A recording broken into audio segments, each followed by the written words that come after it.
Jihad itu apa ya? Atau ada nggak ya yang tahu tentang jihad? Jihad menurut bahasa berasal dari kata jahada, artinya tenaga, usaha, atau kekuatan. Menurut istilah jihad, artinya bersungguh-sungguh mencurahkan segenap pikiran, kekuatan, dan kemampuan untuk mencapai tujuan. Makna jihad dalam Al-Quran terjadi pemahaman yang bertingkat, sesuai dengan karakter budaya dan kedalaman ilmu yang dipahami dalam Al-Quran.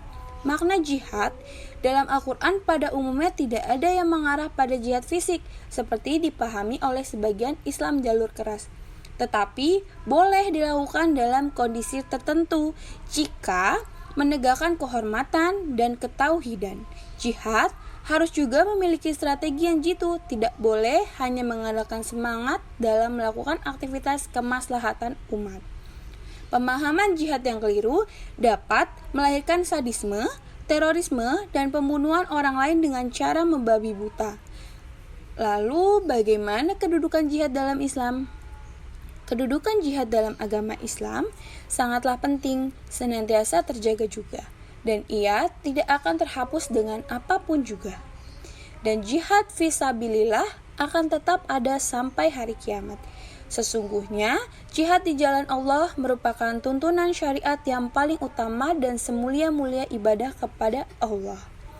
Apakah terdapat manfaat jihad dalam kehidupan? Jihad merupakan suatu bentuk perjuangan yang dilakukan dengan sungguh-sungguh untuk mencapai suatu tujuan. Jihad memiliki banyak manfaat seperti menyebarkan kebaikan agama, meninggalkan kemusyrikan, memberikan pengajaran dan pengetahuan, memperjuangkan hak, meningkatkan kualitas hidup dan spiritual, dan juga yang lainnya. Sehingga seluruh umat Islam perlu meningkatkan jihad untuk mengubah keadaan menjadi lebih baik. Jihad yang ikhlas menjadi bukti keteguhan iman dan kesungguhan dalam merealisasikan tanggung jawab sebagai muslim. Lalu, apa saja dimensi jihad dalam Islam? Kata jihad dalam Al-Quran disebutkan sebanyak 36 kali dengan berbagai derivasi kata. Dalam Islam terdapat klasifikasi jihad. Berikut ialah dimensi jihad berdasarkan bentuknya, yaitu yang pertama, jihad dalam melawan kesesatan dengan pedang dan peperangan. Jihad dalam bentuk perang dilakukan jika terjadi fitnah yang membahayakan eksistensi umat, berupa serangan-serangan dari luar. Lalu yang kedua, jihad terdapat hawa nafsu.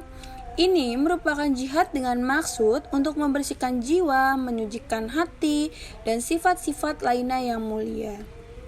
Lalu yang ketiga, jihad hujah, yaitu jihad melawan orang-orang kafir dengan argumen dan dalil-dalil yang logis. Jihad bentuk pertama ini dapat dikategorikan kepada jihad ilmu. Lalu yang keempat dan yang terakhir, jihad am, yaitu jihad yang merangkumi seluruh aspek kehidupan, baik yang bersifat moral maupun material. Jihad ini dapat dilakukan melalui harta, jiwa, tenaga, waktu, dan ilmu pengetahuan yang dimiliki. Lalu, ada nggak ya kasus kesalahan pemahaman mengenai jihad? Ada dong. Contohnya yaitu aksi bom bunuh diri menjadi salah satu kesalahan dalam pemahaman jihad.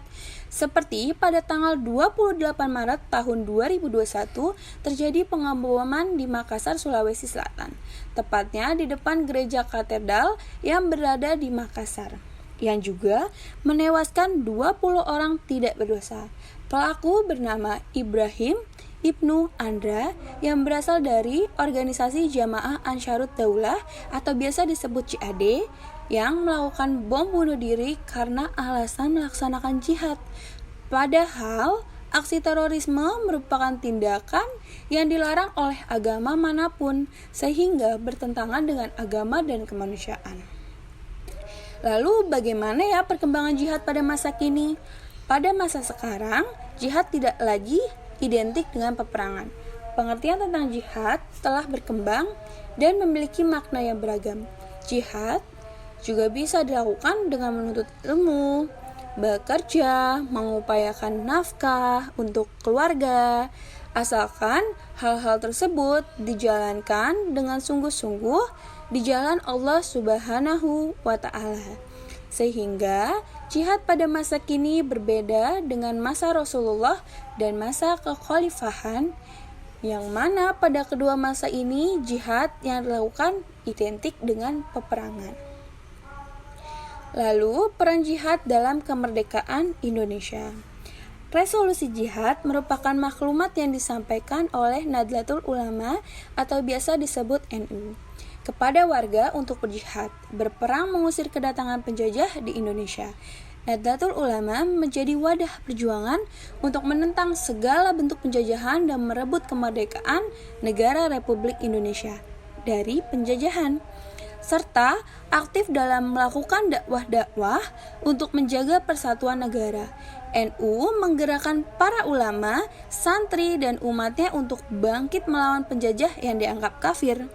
Peran ulama tidak hanya sebagai pengobar semangat para santri dan masyarakat, tetapi juga mempengaruhi pemerintah agar segera melawan kekuatan asing yang ingin menggagalkan kemerdekaan Indonesia. Dalam hal ini, Muhammadiyah mendukung fatwa jihad yang dilakukan oleh NU, sehingga jihad memiliki peran besar dalam kemerdekaan Indonesia. Lalu, resolusi jihad para ulama. Resolusi jihad merupakan maklumat yang disampaikan Nahdlatul Ulama atau biasa disebut NU kepada warganya untuk berjihad, berperang mengusir kedatangan Inggris di bumi Indonesia yang notabene sudah memproklamirkan diri sebagai bangsa yang merdeka. Terkait dengan resolusi jihad para ulama yang dimana fatwa mereka sendiri menempati kedudukan yang paling penting dalam hukum Islam, karena fatwa merupakan pendapat yang dikemukakan oleh ahli hukum Islam tentang kedudukan hukum suatu masalah baru yang muncul di kalangan masyarakat. Sehingga fatwa resolusi jihad antara Nahdlatul Ulama atau biasa disebut NU dan Muhammadiyah, yakni sebelum terjadinya resolusi jihad Nahdlatul Ulama pada tanggal 22 Oktober tahun 1945 diputuskan, telah lahir fatwa jihad Hadratus Syekh Ki Haji M. Hashim Asy'ari yang menfatwakan 3 hal, yaitu yang pertama, kewajiban melawan penjajah. Lalu yang kedua, mati dalam perang melawan penjajah yang ditandai dengan mati syahid. Lalu yang ketiga dan yang terakhir, menyuarakan tentang hukum pengkhianat negara yang dimana merupakan itu menjadi suatu hal yang wajib untuk dibunuh. Yang dimana fatwa jihad membuat organisasi keagamaan seperti Nahdlatul Ulama atau biasa disebut NU yang juga menegaskan bahwa di dalam resolusi jihad pertama pada tanggal 22 Oktober tahun 1945 di Surabaya dan resolusi jihad kedua dalam forum Muktamar Nahdlatul Ulama ke-16 di Purwokerto tanggal 26 sampai 29 Maret 1946. Kemudian juga terkait dengan resolusi Muktamar Islam Indonesia yang dikeluarkan oleh Masyumi di Yogyakarta pada tanggal 7 sampai 8 November tahun 1945 dan seruan jihad fisabilillah dan pembahasan hukumnya dalam forum Muktamar Masyumi tanggal 6 sampai 9 Desember di Bukit Tinggi.